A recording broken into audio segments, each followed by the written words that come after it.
हमारे ऊपर प्रभु की कृपा है ये हम कैसे पहचाने? ये 8 लक्षण प्रकट होने लगते हैं जिसके ऊपर प्रभु की कृपा होती है। हमारे ऊपर प्रभु की कृपा है ये हम कैसे पहचाने? तो ये 8 लक्षण प्रकट होने लगते हैं जिस पर हरिजू की प्रियाजू की कृपा है। पहला, घोर अपराध करने वाले के प्रति भी दया की भावना, शांति पहला लक्षण है। भाव में भी पहले शांत भाव है। हमारे ऊपर श्री हरिजू की कृपा है, इसकी पहचान ये 8 लक्षण। पहला, शांति, अर्थात घोर अपराधी के प्रति भी गुस्सा ना क्षमा करना, ये हरि की कृपा का लक्षण है। देख लो भाई, घोर अपराधी शब्द तो जाने दो, जरा सा प्रतिकूल हो जाए तो लाख समझाओ पर भ्रकुटी तनी रहती है। ईर्ष्या, द्वेष, मात्सर्य, द्रोह, ये उपासक के हृदय की विषय नहीं, ये तो गंदे विषयी पुरुषों के हृदय के लक्षण हैं। जहां ईर्ष्या है, मात्सर्य है, द्वेष है, द्रोह है, ये कुमति के लक्षण है, ये सुमति के लक्षण नहीं, ये हरि कृपा पात्र के लक्षण नहीं। आपसे जो अपराध कर रहा है, द्रोह कर रहा है, आपका क्षमा बल ये हरि प्रसाद से होता है। शांति, क्षमा बल, शांति, सह गया, क्या करूं, सहना ही पड़ेगा क्योंकि भगवत मार्ग में वो ऐसा नहीं होता। शांति, बुरा ही नहीं लगा, हरि कृपा पात्र को बुरा ही नहीं लगा।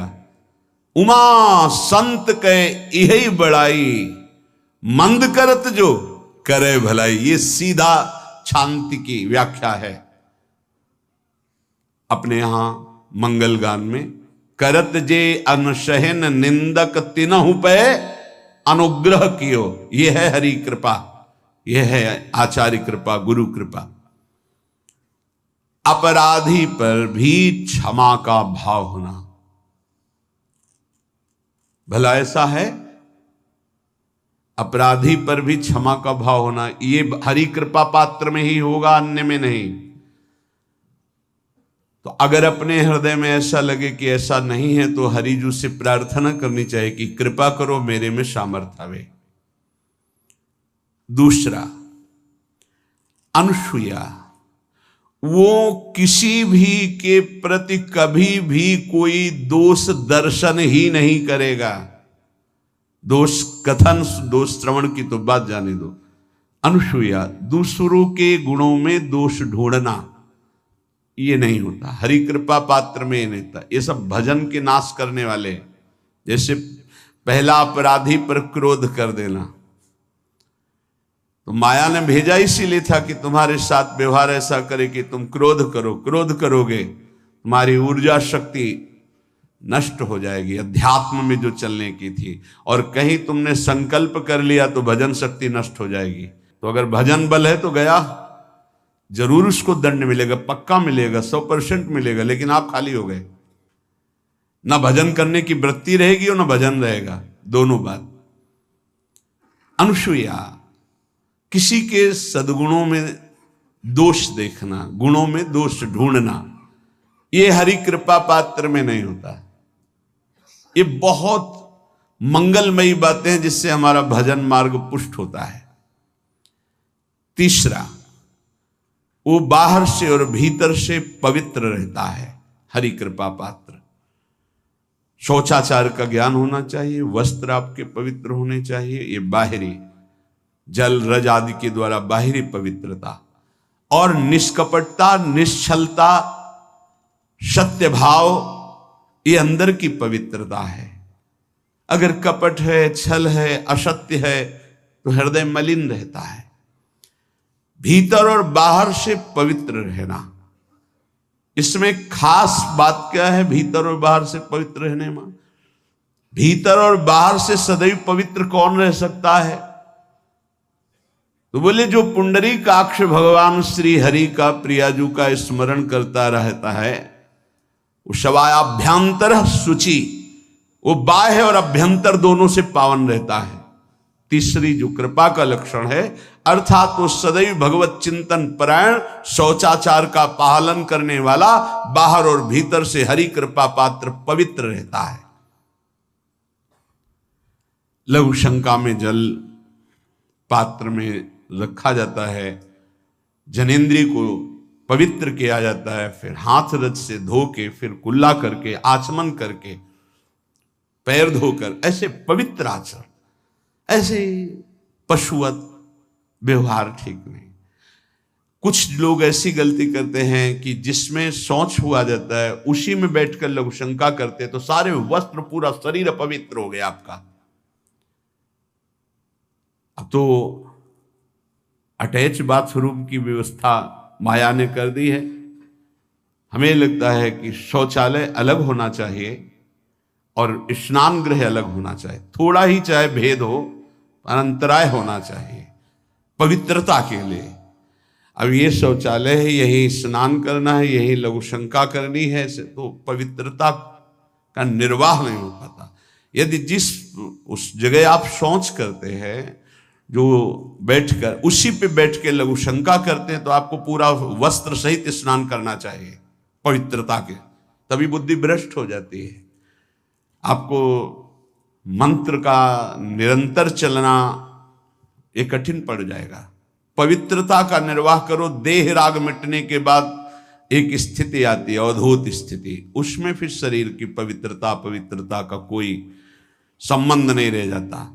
पर अभी तो संबंध है ना देह भाव से, तो बहुत हो से लघु शंका ऐसे करें कि आपके पैरों में, वस्त्रों में छिट्टी ना पड़े, पवित्र रहें।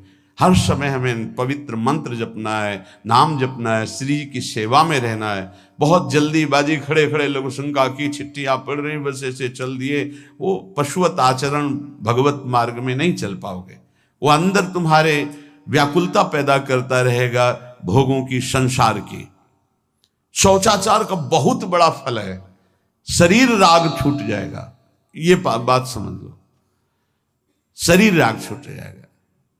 शरीर संबंधी पवित्रता शरीर राग छोड़ा देती है, आंतरिक रहस्य है ये। चौथा, ऐसे कार्यों का अनुष्ठान न करें जिनमें हमारा भजन छूटता है, जिनमें सत्य छूटता है, जिनमें भगवत भाव छूटता है। जैसे आपके ऊपर कृपा हुई, आप भगवत मार्ग में चल रहे हैं, अब आप ऐसे संसारिक कार्यों का अनुष्ठान कर रहे हैं जिनमें आपकी चित्तवृत्ति बिल्कुल भगवत विमुख हो रही, तो जीवन का लाभ क्या होगा? लाभ तो है भगवत स्मरण सहित। इसी की मानो टीका है, छठदम शील बिरत बहु कर्मा, निरत निरंतर सज्जन धर्मा। शीलवान और ऐसे कर्मों से विरत जिनसे भगवत विस्मरण होता है, जो सज्जन पुरुषों के द्वारा धर्मानुष्ठान होते हुए उन्हीं का अनुष्ठान, ऐसे कर्मों में ना जाए जिससे भगवत विस्मरण होता है। जैसे कल एक ने प्रश्न किया कि मैं खाता तो नहीं हूं लेकिन मांस के दुकान में मांस बेचता हूं, होटल आदमी, क्या उचित है? ये उचित कैसे हो सकता है? तुम और भी तो व्यापार कर सकते हो। जरूरी है धर्म का पालन करने की इच्छा करते हो, धर्म आचरण करते हो, ऐसा नहीं। तो विरत बहुकर्मा, उन कर्मों से हमें विरत रहना है जो हमारे धर्म के विरुद्ध है, जो भजन के विरुद्ध है। हरि कृपा पात्र ऐसे कर्मों का अनुष्ठान कर ही नहीं सकता। और शारीरिक श्रम इतना जिससे हमारा भजन का तार ना टूटे। जब भजन का अभ्यास किया जाता है तो हर कार्य को सुचारू रूप से करते हुए एकाग्रता भजन में रखी जाती है। हम वो कार्य जल्दी से कर ही नहीं सकते जिसमें भजन छूट जाए और कार्य पूरा हो। नहीं, हम कार्य करेंगे, हमें छोड़ दीजिए, हम अपने चिंतन से युक्त होते बिल्कुल कार्य करेंगे। जैसे कई साधक हैं, उपासक हैं, बड़े अच्छे उपासक हैं, उनको आप कार्य दीजिए कि आप पानी गर्म कर दीजिए, पात्र बहुत सुंदर साफ होगा, पानी बहुत गर्म, लेकिन आप कह दीजिए कि 5 मिनट में गर्म करके ले, तो उनसे असंभव नहीं होगा। छोड़ दीजिए उनको आप। वो मतलब ऐसा कार्य करेंगे प्रशंसनीय, पर वो समय से, उनका एक सिद्धांत है, बहुत अच्छा लगता है। और अपने को पता है कि इससे जल्दीबाजी नहीं होनी, पात्र मार्जन करना है, छोड़ दीजिए आप उसको, टोकिएगा नहीं, आप जल्दी मांझ के, उससे नहीं होने वाला। वो तनिक भी दोष नहीं रहने देगा पात्रों में, पर समय दीजिए, आराम आराम शिव कर। हमें अच्छा लगता है, भगवत चिंतन परायण उपासक की यही वृत्ति होती है। पोछा लगाना है, बिल्कुल बढ़िया लगेगा, लेकिन आपको सर से घुमा दे वो ऐसा नहीं होगा। आप छोड़िए और जाइए, हटिए, और वो अपने ढंग से लगाएगा और एकदम क्लीन करके। यही उपासक का लक्षण होता है।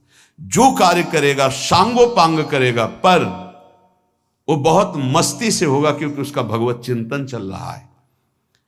अधिक ऐसे जिससे हमारा चिंतन छूट जाए, थोड़ा संयम में आना चाहिए। ये भगवत कृपा पात्र का लक्षण है। अपने भजन का फल देखना, भगवत कृपा पात्र के सबको प्रदान कर देना। हिम्मत है, अपने भजन, इतनी मेहनत से किया हुआ भजन, भजन होने के बाद, हे प्रभु इस भजन का फल हो, सर्वे भवन्तु सुखिना सर्वे सन्तु निरामयः।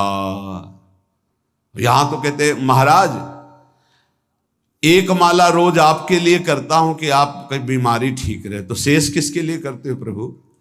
शेष क्या? अगर इष्ट और गुरु के लिए तुम्हारा है कि एक माला करते, तो फिर इतनी माला करते तो हमें क्या होगा?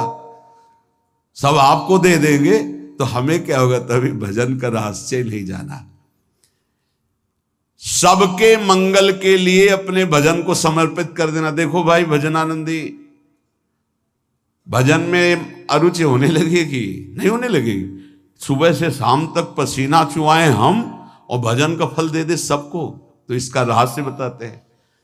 सबको जे भी कहा सर्वे भवन्तु सुखिना, तो सर्वत्र विराजमान भगवान वही पलटकर अनंत रूपों में आपके ऊपर बरस पड़ेंगे। ये आंतरिक रहस्य है।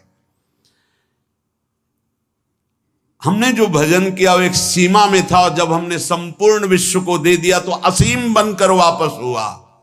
ये भाव न समझ में, अगर ये भाव न कहे तो एकदम लगे हम अपना भजन क्यों दे दें सबको। उस सर्वात्मा में विराजमान जो हमारा प्रभु है, उसी को समर्पित कर। सर्वे भवन्तु सुखिना, तो वो सब पलटकर सब जगह से वापस आया, सबका आशीर्वाद आया, और वो महान बनता चला गया। ये लाभ है, आंतरिक लाभ है। अगर तुम्हारा भाव ऐसा न बनता हो तो आप प्रभु को तो अर्पित करते ही है ना, तो वही प्रभु सब में विराजमान है। ऐसा भाव करके सर्वात्म स्वरूप भगवान को हमारा भजन समर्पित है। सब रूपों में प्रभु विराजमान है। ये हरि कृपा पात्र का लक्षण चल रहा है। और छठवां, अपने भजन से अपने लिए कुछ भी ना चाहना, और दूसरों की तो बात जाने दो, दूसरों से कुछ ना चाहना ये तो ठीक है। अपने भजन से अपने लिए कुछ ना चाहना है हिम्मत। देखो ये हरि कृपा पात्र में हिम्मत होती है। अपना भजन अपने प्रयोग में ना लाना, इसका भी आंतरिक रहस्य है। अपने प्रयोग में आप शरीर को लेकर के बोलेंगे, अगर स्वरूप को लेकर तो प्रयोग की कोई वहां जरूरत ही नहीं। स्वरूप पूर्ण काम है, वहां कोई अभाव नहीं। जब आप कोई भाव अपने लिए करेंगे तो देह भाव होगा। देह भाव से किसी विषय की मांग होगी। विषय पूर्ति भजन का फल नहीं होता, भजन का फल होता विषय निवृत्ति। बहुत जोर की बात है, कैसे समझ में आए? अपने भजन का भी फल अपने लिए नहीं, दूसरों से कुछ चाह रखना तो बात ही जाने दो। भजन से भी कोई अन्य सुख की चाह नहीं हुई। क्या चाहिए? भजन ही बनता रहे, भजन का फल भजन बनता रहे, खूब निरंतर जप करते रहे। सातवां, किसी भी मान सम्मान कीर्ति पद प्रतिष्ठा के मिलने पर हृदय का असंतुष्ट हो जाना, यह हरि कृपा पात्र का लक्षण होता है।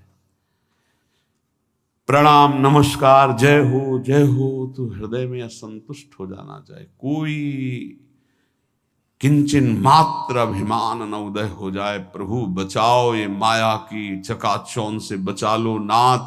कौन सा अपराध बन गया कि आपकी जय की जगह यहां हमको ऐसा सुनना पड़े।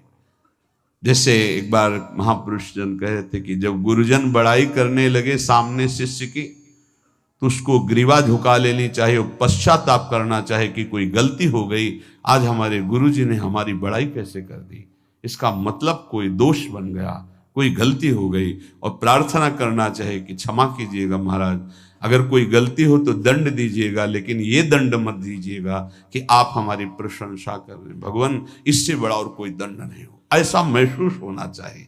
सम्मानम कल्याति घोर गरलम, ये हरि कृपा पात्र का लक्षण है। नीचापमानम सुधा, नीच पुरुषों द्वारा किया हुआ अपमान अमृत के समान लगे और सम्मान विष के समान लगे। मान प्रतिष्ठा कीर्ति जिसके लिए बड़े बड़े लालायित रहते, हरि कृपा पात्र को विष की तरह चुभती है। और 8वां,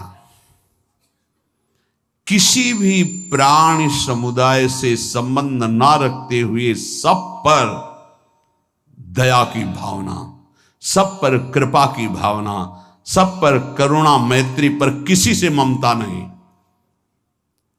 ये सूत्र बहुत व्यवहार में प्रयोग करने योग्य है। सबसे करुणा और मैत्री, पर किसी से ममता नहीं। करुणा तो करी भरत जी ने, मैत्री भी की मृग से, पर ममता रहित नहीं रहे। ममता कर ली तो अगला जन्म हिरण का हो गया। ममता नहीं रखनी। निर्ममो निरहंकारा, करुणा मैत्री तो करनी है, जैसे इसमें आदेश है, गीता में जी आदेश है, अद्वेष्टा सर्वभूतान मैत्र करुणैव च, पर निर्ममो निरहंकारा, ये साधक की चतुरता है। प्राणी मात्र पर दया कृपा करुणा मैत्री, पर ममता नहीं। ममता किसी से, और यहां करुणा मैत्री ये तो गायब हो गई, केवल ममता रह गई है। अपने शरीर से ममता, शरीर संबंधियों से ममता, विषय भोगों से ममता, यही जहर है। संबंध में ये ममता ही जहर है, विचारों में अहंकार जहर है, कर्मों में ये आसक्ति जहर है। इसी जहर को मिटा दे तो जीवन मुक्त महापुरुष कर्म करते हुए, विषय सेवन करते हुए, वार्ता करते हुए, विचार करते हुए, बिल्कुल जहर रही तो उसका जीवन हो गया। तो ये 8 बातें हरि कृपा पात्र में होती हैं, इनको बार बार सुनना और हृदय में धारण करना। जो भक्त होता है, हरि कृपा पात्र होता है, उसमें ये 5 बातें कभी नहीं जागृत होती, स्फुरित ही नहीं होती। पहला, किसी से ईर्ष्या, दूसरा किसी से घृणा, तीसरा किसी से भयभीत हो जाना, चौथा भजन सेवन नृत्य गायन आदि में लज्जा लगना, 5वां किसी की निंदा करना। ये नहीं होती। अब जो आगे वर्णन कर रहे हैं उसमें महापुरुषों की पहचान है। सिद्ध महापुरुष 3 प्रकार के होते हैं। एक होते हैं आचार्य कोटि के, सात्विक विचार वाले।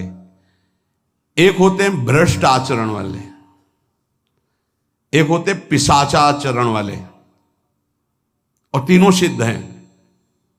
बहुत बड़े महापुरुष पूज्यपाद उड़िया बाबा जी हैं, वही रहस्य का प्रकाश कर सकते थे, अन्यथा बिना ब्रह्मबोध महापुरुष के ऐसा नहीं।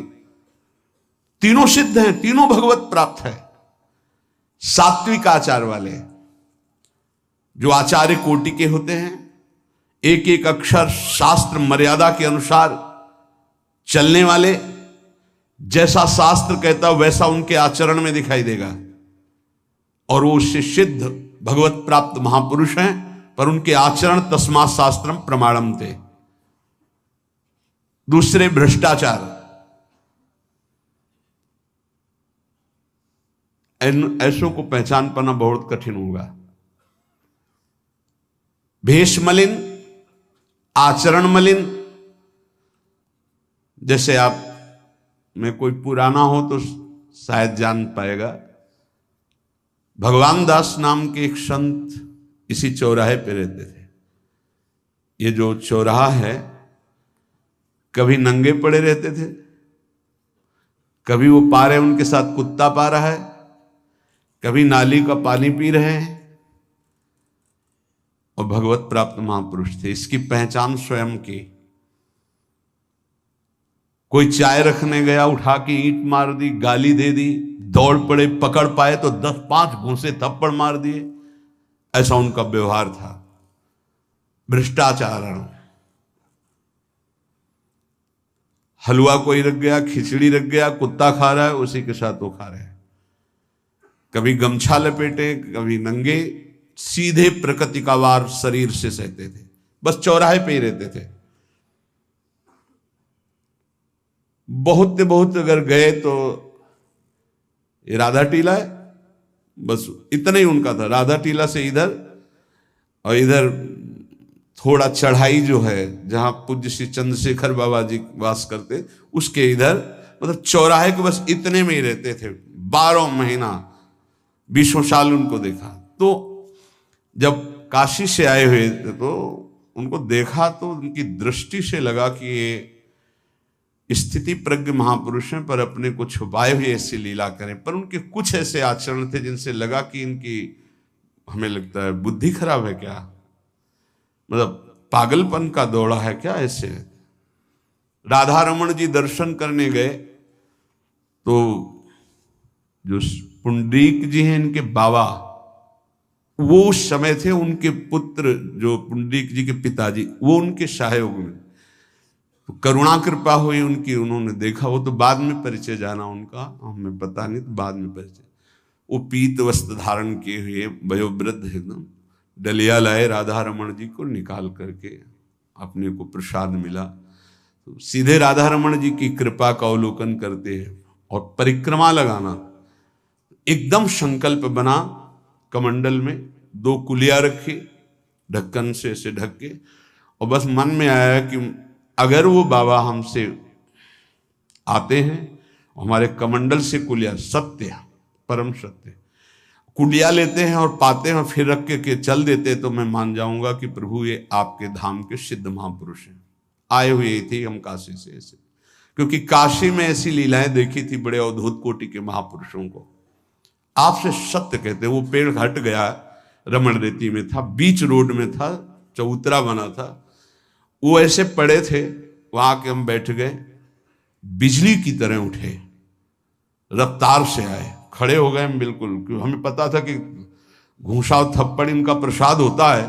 हम कहा उस समय, हम कहा अगर हाथ चलाएंगे तो पकड़ लेंगे ना, बिल्कुल पोजीशन में खड़े।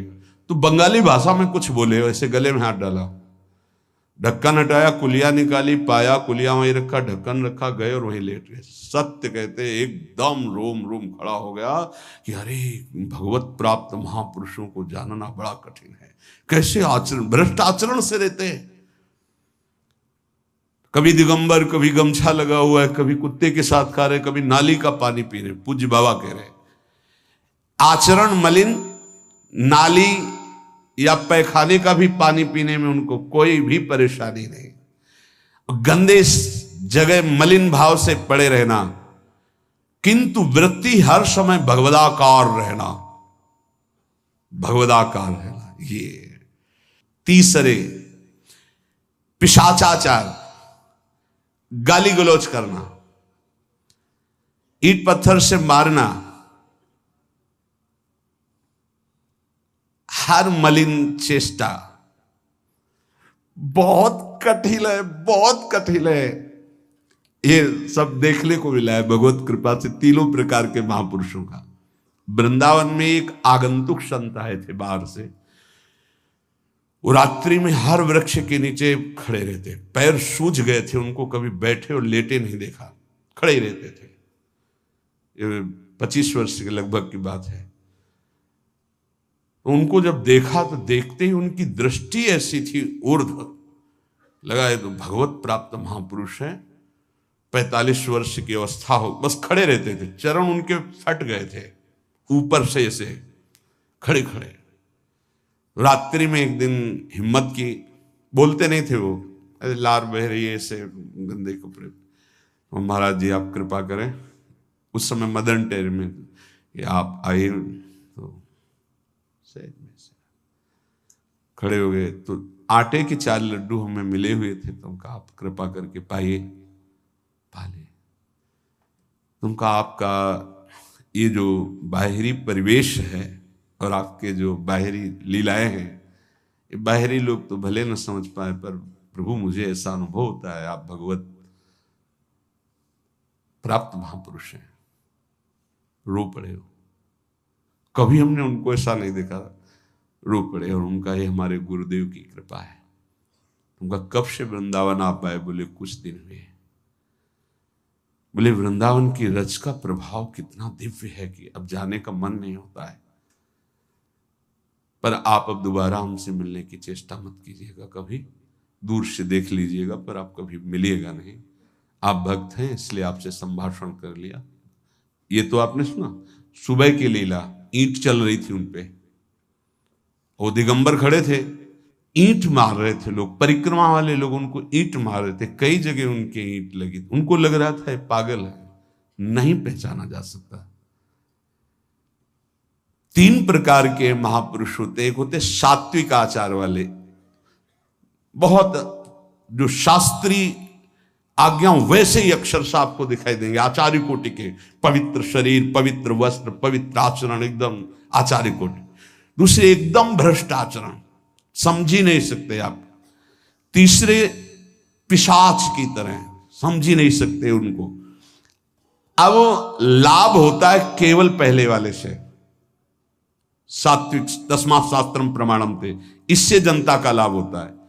इन 2 से विशेष हानि हो जाती है, क्योंकि इनके आचरण ऐसे होते हैं, साधु अवज्ञा तुरंत भव, बहुत जल्दी विनाश होता है ऐसे महापुरुषों के अपमान से।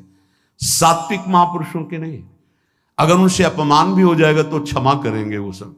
इनको न क्षमा से मतलब है न पिटाई से मतलब है, इनकी दैवी शक्ति तुम्हारा नाश कर देगी। ऐसे से बहुत, क्योंकि इनको समझ में नहीं आएगा ना।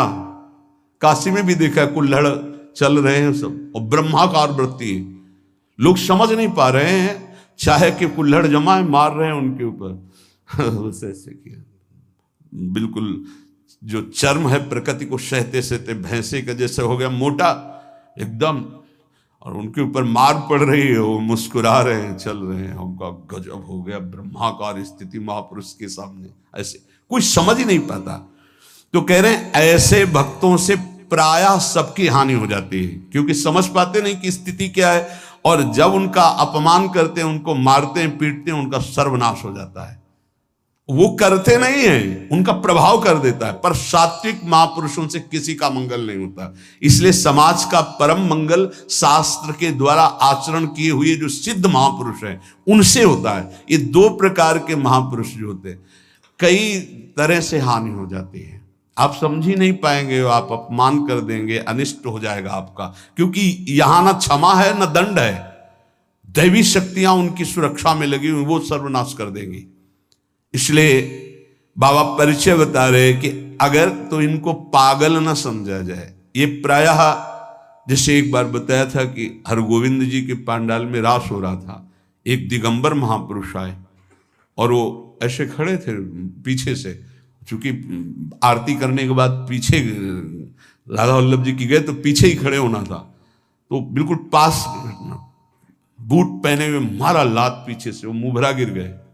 आराम से खड़े हुए रास को ऐसे नेत्रों से हल्का सा और बस फिचल दिए।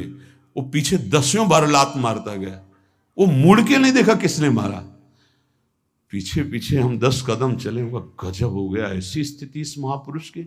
और ये बावरा जान नहीं रहा कि अपना सर्वनाश कर दिया हमने, और वो गजेंद्र की तरह मत वाले ऐसे फोगला की तरफ चल के निकले। कैसे समझोगे महापुरुषों को? बाहरी व्यवहार। अभी 10-12 वर्ष की बात है, यमुना के पार ऐसे खो करके रहते थे। दिगंबर एक महात्मा, अब है कि नहीं मुझे पता नहीं, पहले यमुना किनारे जाते थे बैठने, तो बस वो चीखते थे, राजकुमारी राजकुमार, राजकुमारी राजकुमार, यमुना पार से राजकुमारी राजकुमार। और ऐसे घास नोच नोच के जैसे गाय खाती है ऐसे खाते थे घास, और चिल्लाते क्या थे, राजकुमारी राजकुमार। किसको? प्रिया प्रीतम, राजधानी है ना, तो ऐसे वृंदावन की तरफ खड़े होते ऐसे कहते, राजकुमारी राजकुमार। कैसे कोई महापुरुषों को जाने। भगवान कृपा करें कि किसी भी महापुरुष का कभी कोई अनिष्ट हमारे द्वारा ना हो, कहीं कोई अमंगल बर्ताव ना हो जाए, इसलिए परिचय बताया। कि आप सोच सकते हैं कि ऐसे भला महापुरुष हो सकते हैं? हाँ, पक्का 3 प्रकार के महापुरुषों के दर्शन हुए।